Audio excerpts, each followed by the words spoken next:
Je n'ai rien de particulier à raconter. J'ai une vie simple, basique, banale.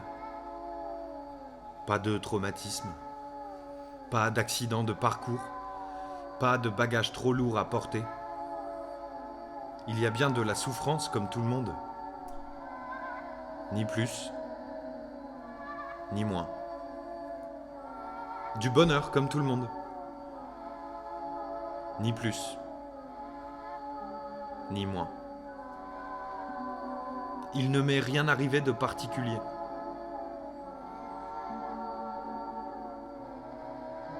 Je balaie la rue. Les rues. Je ramasse les déchets. Ce qui reste. Ce dont les autres ne veulent plus. 8 heures par jour. Le mercredi et le vendredi, je suis dans le camion. Avec Sophie ou avec Ophélie. On fait exactement la même chose. Mais en courant. Comme s'il fallait se dépêcher, comme s'il fallait à tout prix oublier les déchets rapidement, le plus vite possible.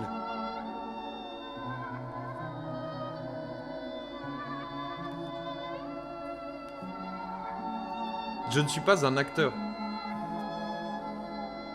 Je n'agis pas tellement. Je suis plus un réceptacle. Je ramasse. Je ramasse. Je ne vis qu'à travers les gens. Je veux dire que si personne ne jette rien, je n'existe pas. En même temps, les gens jettent des choses, mais je n'existe pas pour autant. Mais je suis dépendant. Pas de déchets, pas d'éboueur. C'est mon métier. Pardon, je ne l'ai pas précisé. Je parle et je me laisse emporter par les mots, par le flux de paroles qui sort de ma bouche, mais je ne l'ai pas précisé. Je n'ai pas dit au départ que j'étais éboueur. Je suis éboueur. Dans mon service, je suis le roi du royaume, le king du kingdom, le prince de la baluche, l'empereur du détritus, le souverain des immondices, le monarque des résidus. Éboueur. Éboueur, ça vient du verbe ébouer, qui veut dire enlever la boue. Ça n'a pas d'origine latine, ça n'est même pas assez noble pour ça. Éboueur, ça ressemble à ébouriffer, je trouve. Ça n'a rien de positif. Quand on le dit, ça ne sent pas bon. C'est un mot qui a une odeur, éboueur. Les mots ont du sens, mais ils ont aussi une odeur, un goût.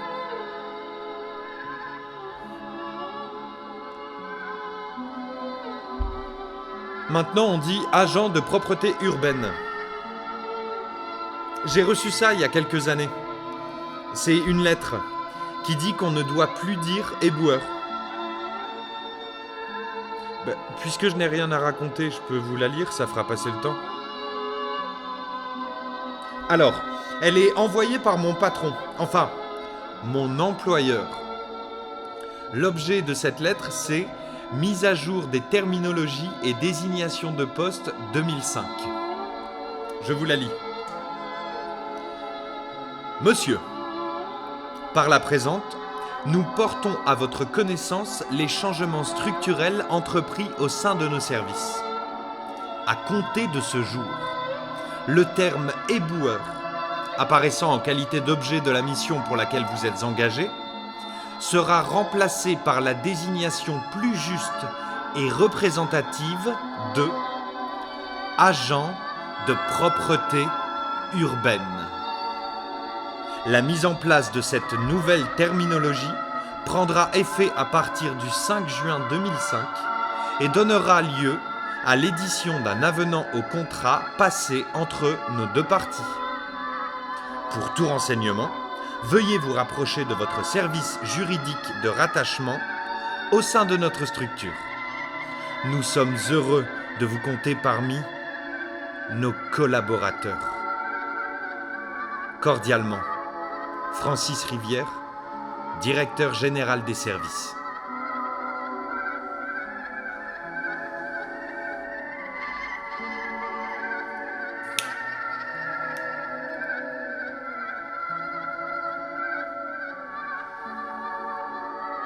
Moi je dis toujours éboueur. C'est pas parce qu'on change le mot qu'on change le sens, ni l'odeur, le goût. Et puis si on y regarde de plus près, depuis 2005, je fais toujours le même travail. Je balaye les rues, je ramasse les déchets, ce qui reste, ce dont les autres ne veulent plus, 8 heures par jour. Le mercredi et le vendredi, je suis dans le camion avec Sophie ou avec Ophélie. On fait exactement la même chose mais en courant, comme s'il fallait se dépêcher, comme s'il fallait à tout prix oublier les déchets rapidement, le plus vite possible. Comme si on était des héritiers chargés d'un héritage dont on ne veut pas. Comme si nos parents étaient décédés et qu'on se retrouvait avec la maison, mais qu'on ne pouvait pas la vendre. Parce que la salle de bain est pleine d'humidité, qu'il faudrait refaire l'isolation et la toiture. Le problème étant que la toiture coûte cher et qu'on ne peut pas la faire soi-même, sinon on n'aura pas la garantie décennale et ça sera compliqué pour la vente. Bref, je m'emballe.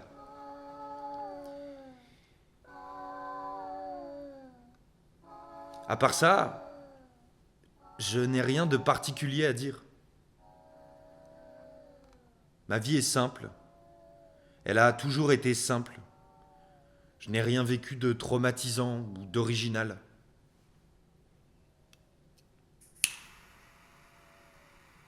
Je viens d'une famille simple, sans histoire, sans roman. Attention, je ne me dénigre pas, mais il n'y a juste rien à dire d'époustouflant. Je m'appelle Alessandro. Si je m'arrête quelques secondes, que je respire profondément, que je prends une feuille de papier et un stylo, que j'écris les uns en dessous des autres, les prénoms des personnes de ma famille, je m'apercevrai que seul mon prénom commence par une voyelle.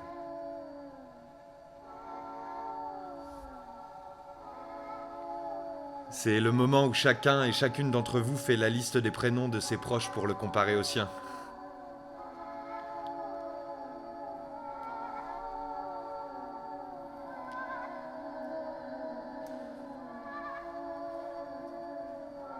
Je m'appelle Alessandro, sans savoir ce que cela signifie.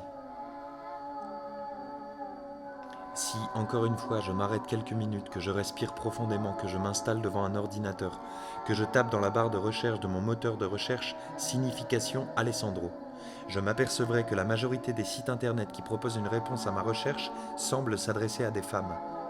Laboîterose.fr, magicmaman.com, madamefigaro.fr, journaldesfemmes.fr, elle.fr, auféminin.com. Pourquoi ?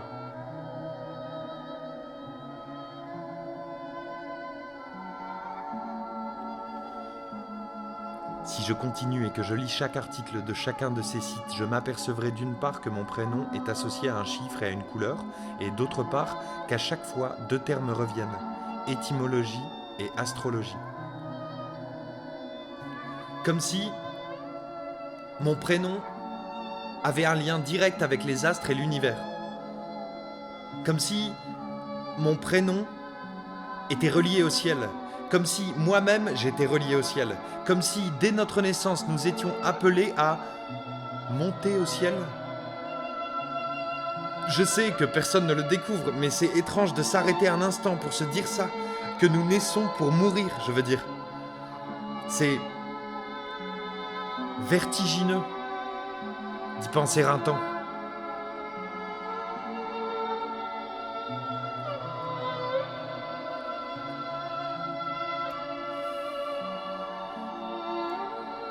C'est ce que j'ai fait.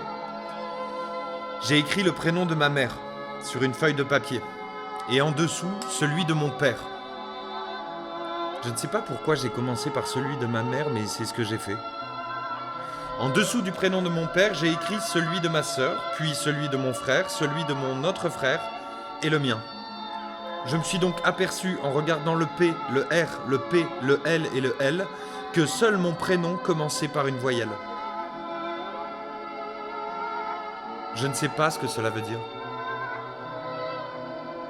Je ne sais pas ce que cela veut dire.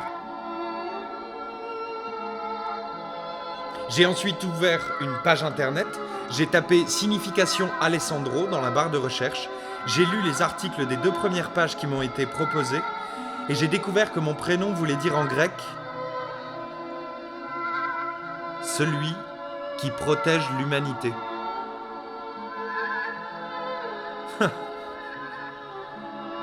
Celui qui protège l'humanité.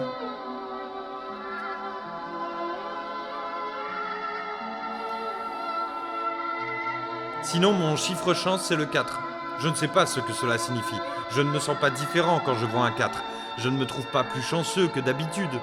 Mais maintenant que j'ai fait cette recherche et lu ces dizaines d'articles, je sais que mon chiffre est le 4.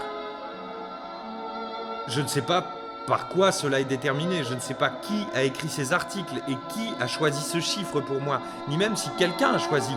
Peut-être que c'est un ordinateur qui a fait ce calcul et rien d'autre. Je ne sais donc rien de plus et ne me sens pas mieux, mais mon chiffre chance, c'est le 4.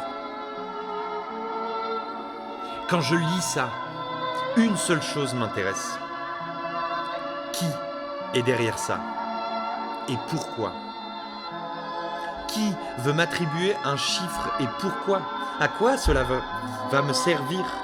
Qui a fait le choix de sans cesse ranger les choses, les classer, les organiser? Pourquoi vouloir m'attribuer un chiffre, puis une lettre, une couleur, puis un caractère, puis un métier, un lieu de vie et une langue? Qui veut me rattacher à une terre, un terroir, une nationalité, une identité? Pourquoi je peux ramasser les déchets sur ce trottoir, mais pas sur celui-ci? Pourquoi je peux souffler les feuilles sur ce parking, mais pas sur celui-là? Je ne vois rien en moi, pas d'obstacle. Il n'y a pas de ligne dessinée sur le sol. Il n'y a pas de montagne ou de rivière qui m'empêche de tendre le bras ou de diriger ma machine vers cet endroit. Alors pourquoi devrais-je respecter des frontières qui n'existent pas? Qui veut mettre des barrières autour de moi? Et pourquoi?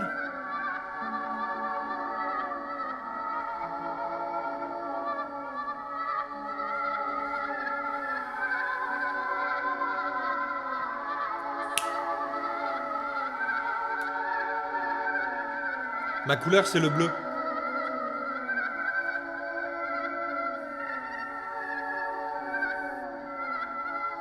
Alors oui, étant petit, je regardais les Schtroumpfs.